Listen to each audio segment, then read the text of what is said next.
Stres berat bukanlah musuh yang menyerang dari luar, melainkan akibat dari benturan antara kenyataan hidup yang pahit dengan keangkuhan diri yang menolak untuk tunduk.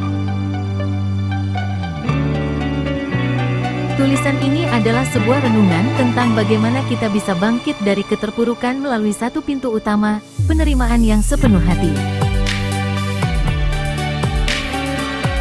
1. Titik awal, melepaskan rasa paling berhak. Akar dari himpitan ekonomi dan masalah pekerjaan seringkali adalah kebiasaan berlebih-lebihan yang lahir dari perasaan bahwa kita pantas mendapatkan yang enak-enak tanpa mau melihat penderitaan orang lain yang lebih susah.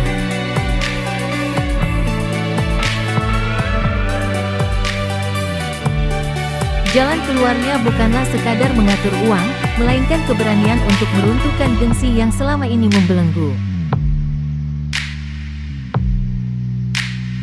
Sesungguhnya Allah tidak mengubah keadaan sesuatu kaum sehingga mereka mengubah keadaan yang ada pada diri mereka sendiri.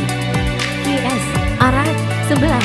Memulai kembali dari bawah berarti berani mengakui kesalahan, meminta maaf tanpa mencari-cari alasan pembelaan diri, dan melangkah lagi dengan kerendahan hati. Ketika rasa gengsi dan angkuh itu hilang, pintu penyelesaian dan jalan keluar akan terbuka, dan beban pikiran akan terasa jauh lebih ringan. 2. Melepaskan keterikatan duniawi. Pengkhianatan dan perpisahan terasa begitu menyakitkan karena kita merasa memiliki seutuhnya diri orang lain. Padahal, dunia ini dan seisinya hanyalah titipan yang datang dan pergi. Pemahaman yang benar adalah menyadari bahwa tidak ada satupun di dunia ini yang abadi. Kamu hanya kehilangan apa yang kamu genggam terlalu erat.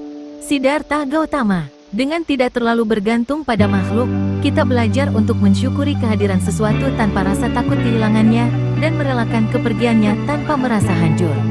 Inilah bentuk kebebasan jiwa yang sesungguhnya.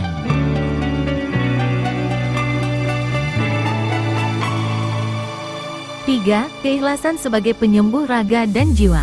Rasa sakit di badan akan terasa berkali-kali lipat lebih berat jika batin kita menolaknya dan terus memelihara prasangka buruk.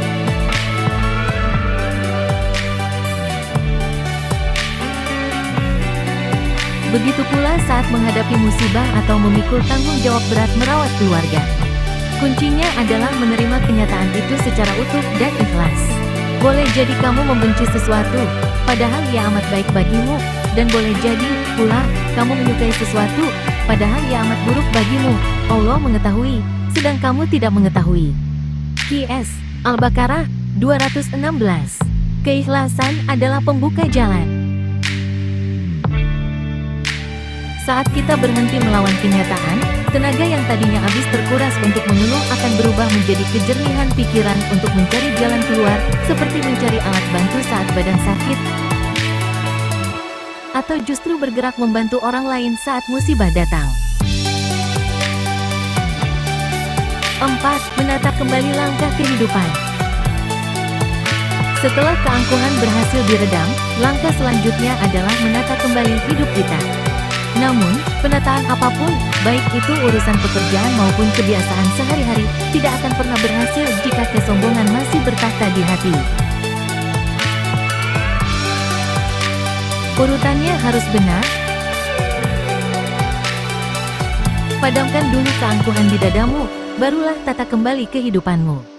Penderitaan kita bukan berasal dari masalah itu sendiri, melainkan dari pikiran kita tentang masalah tersebut.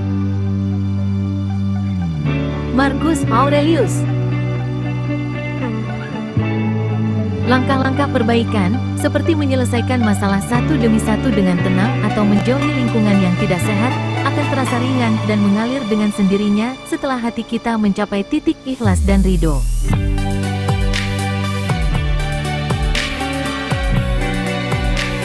Kesimpulan, sabar dan ridho.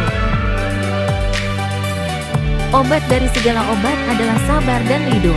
Sabar bukan berarti diam dan pasrah dalam penderitaan, melainkan menahan diri dari dorongan amarah dan keangkuhan yang menolak takdir.